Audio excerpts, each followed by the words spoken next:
Welcome, Tangle friends. My name is Annie Reiser, certified Zentangle teacher and certified botanical illustrator. Thanks for joining me for another session of Lunchtime Tangles. Today we're going to be learning Cadent. Cadent is this pattern right here. Um, I know that a lot of you who've taken classes from me may have already learned this, but I hope you still join me on your lunch break and tangle with me because this is a very wonderful meditative tangle. It fills up a space rather quickly, um, and it makes for a beautiful texture in any shape that you want to add it to. It is a tangle from Zentangle headquarters, and if I had to choose 10 tangles to work with and no more, this would definitely be one of them. I love this tangle. So let's learn this. This is a gridded pattern. If you do it straight up, like the step out suggests, but there are a lot of beautiful variations that we're going to explore a little bit too today. So I'm going to start with my gray Zentangle tile. It's like the gray Zendalas that I love so much. This paper just shades up beautifully. It's one of my favorite papers. So I'm going to make a straight border today. You can make it curvy if you'd rather. But since we're starting with the straight up grid pattern, I'm going to go ahead and kind of keep it straight. We're going to begin by making some orbs that we want to space out approximately equally. Of course, we don't need to measure. This is Zentangle. We don't have to be perfect. These orbs are pretty big here today because I don't want to be here all day drawing the orbs, but one of the variations on this pattern is that you can make these orbs smaller, you can make them even larger, you can fill them in solid, you can do all kinds of things to vary the pattern. So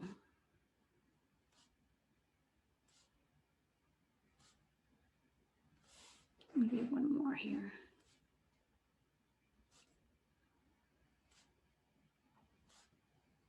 You'll take your time and make this a lot more mindfully equal. Okay, so we're going to start this. So this is kind of like a pegboard or just our grid. And we're going to start with our top orb here, and we're going to drive around that orb, make an S curve, and stop at the bottom like this. And there are all different ways to draw this. My favorite is, of course, to keep my pen on the paper and just keep on making that delicious swerve. It's so meditative. It's almost musical when you get this down. But I want you to understand it first. So let's do this again. We're going to take off from the circle, make an S, and land with our bottom of our S. And as you can see, I'm kind of restating that circle like that.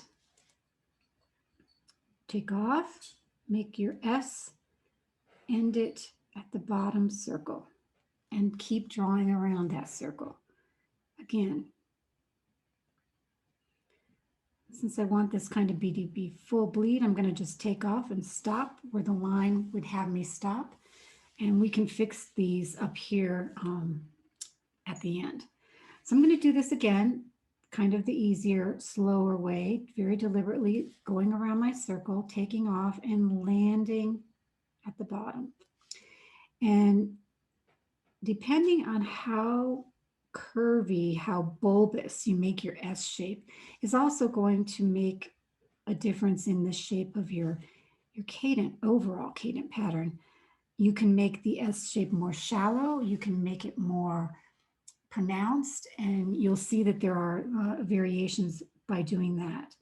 So what I like to do to make this really meditative and rhythmic, I start at the top, do my S shape, go around, and then I back up and start all over again. I do not lift my pen off the paper. Back up, S. Back up, S. And this is so much fun. So watch me one more time.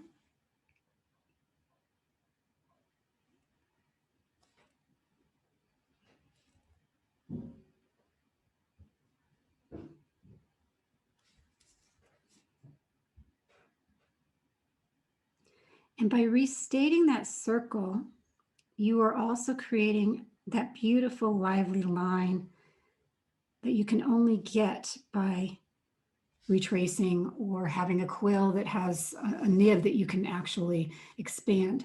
So I'm just going to finish this off to make it full bleed. So starting at the circle, coming down and pretending I'm going to start my S.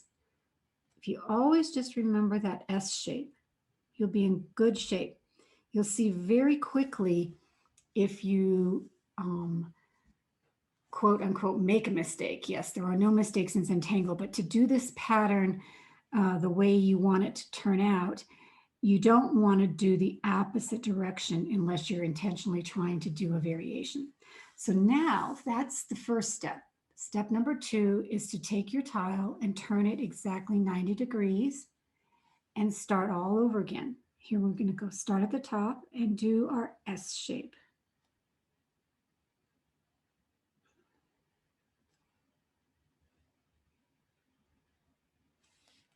Once more.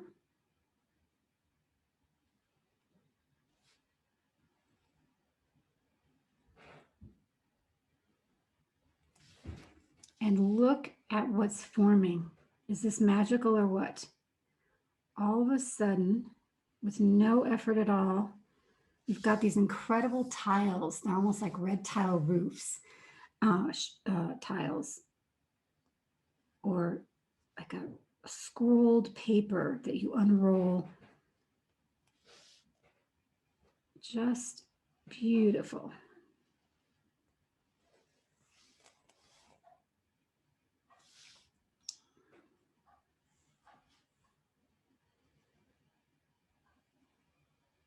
And look how fast that goes.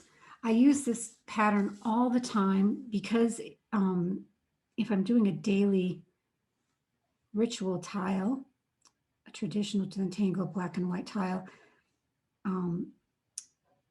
it fills up the space really quickly, but it's so beautiful and effective because of the shading. Now, before we shade, let's just talk about these orbs. You can either fill those orbs in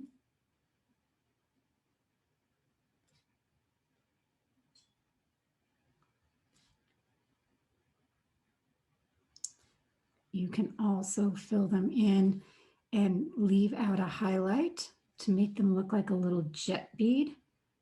So here, I'm just leaving a little sparkle in the upper left corner where the light would hit. If this were a sphere,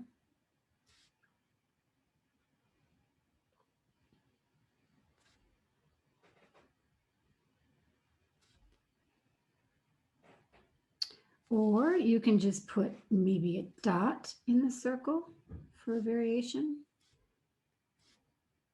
and or just leave them open, which is also a very, very cool look. Now we're going to shade, and there's different ways to shade Cadent. You can shade it a lot or a little bit less. For example, I like to just shade on the side of the S shape, the contoured S, like this, in each of those S curves. Here, here.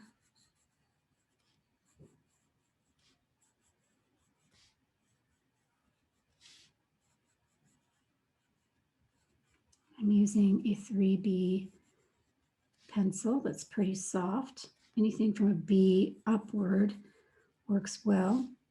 This paper is not quite as soft as the Zentangle white tile, so it's a little crisper in its line work and shading.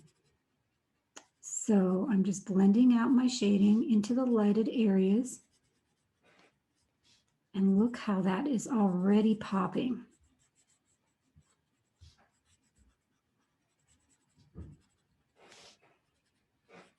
Very three-dimensional.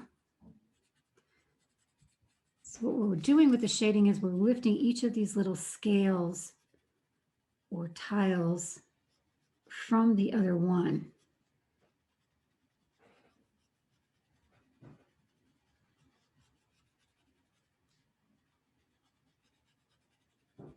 If you don't have this paper, that's fine. You can use 140-pound hot press watercolor paper. You can just use sketchbook paper, any multimedia paper.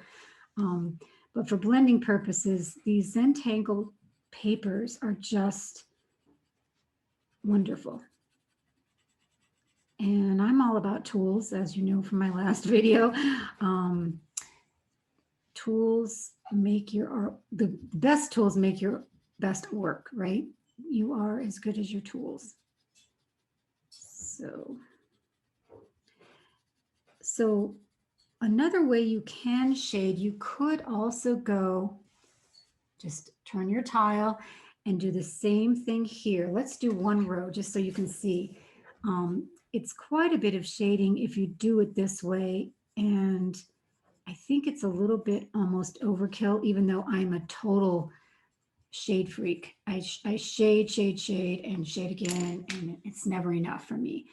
But on this little square, you only really need it on one side because your eye really kind of fills in and tells you, oh, these scales are separate. They're layered on top of each other. So that's how it would look if you wanted to shade both sides of your S-curve.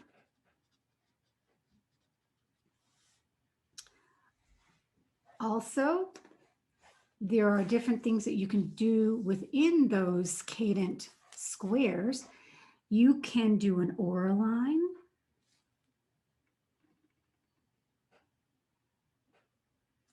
Let's do a whole row and see what that looks like. Aura line just meaning you're just going to retrace or echo the line that's given, but a little bit further away. Isn't that pretty? And then, of course, there's all kinds of things that you can do inside there if you wanted to get super busy. I mean, this is just all beautiful on its own, right? Like this, totally plain, but it has its own beauty. But you can get very detail oriented and do these things. Just to give you an idea. You could also not aura the whole thing, but just come from the top like this. And then Maria does a tangle on her kitchen table tangles. It's called Crazy Cadent. And I've even done a class on that, and I'll show you some examples with that in a minute. But when she does her Crazy Cadent, she does something called a tethered aura. So we're tethering, we're gonna make an aura line on either side of this S curve, but we're tethering it, meaning we're coming out of the corner and then coming back down into the corner, kind of squeezing it down there. So that gives it a whole nother look.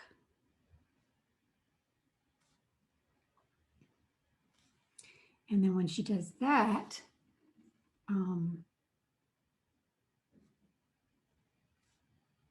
she does it to all sides of these S curves. One on either side.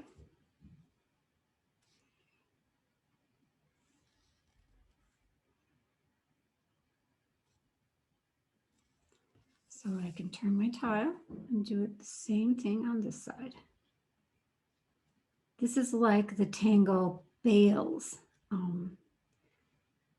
very similar.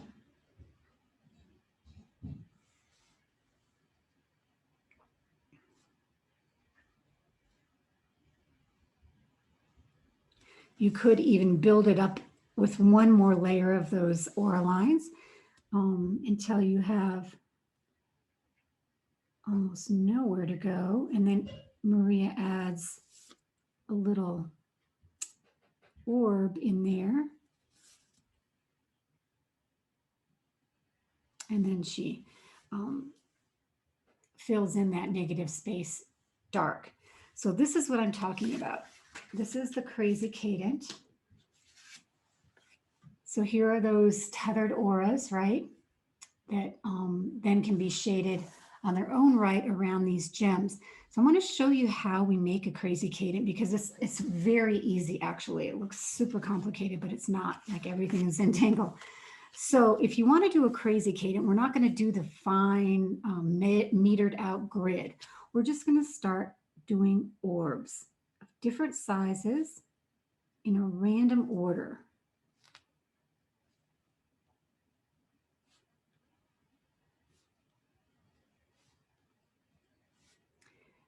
And then we're going to join those orbs with an S curve, just like with our other metered grid. So S and S. Doesn't matter where you go, as long as you constantly keep that same takeoff and land pattern. And then we want to join these. And you can do a couple different things with this. You can join and keep them in this kind of squarish pattern like we did on the grid.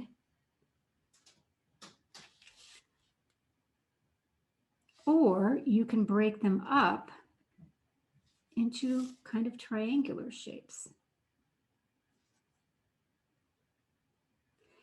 So they become sort of crazy, thus the name crazy cadent.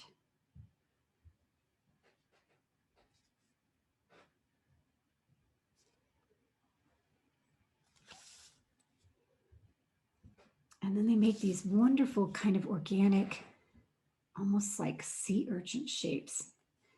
And another thing that you can do is you can be a little bit more planned about it, and you can start with a center orb and then make some orbs dance around that center.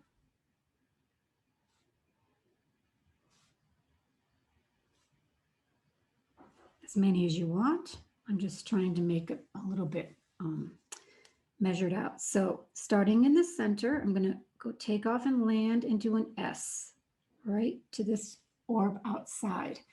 I'm going to turn my tile and do the same thing. S.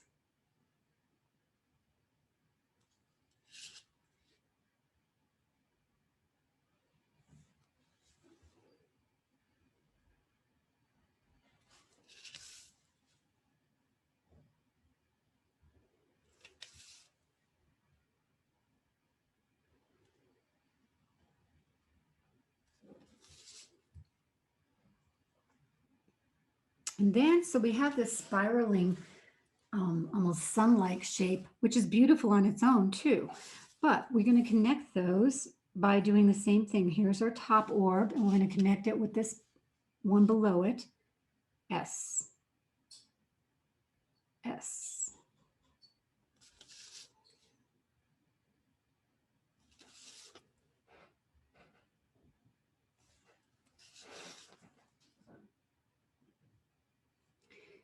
And so Maria does this pattern in her series called Kitchen Table Tangles.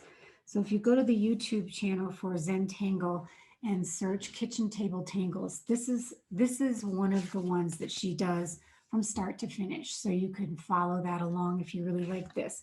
But basically, she's only keeps building by putting more orbs out here, right? And then connecting them.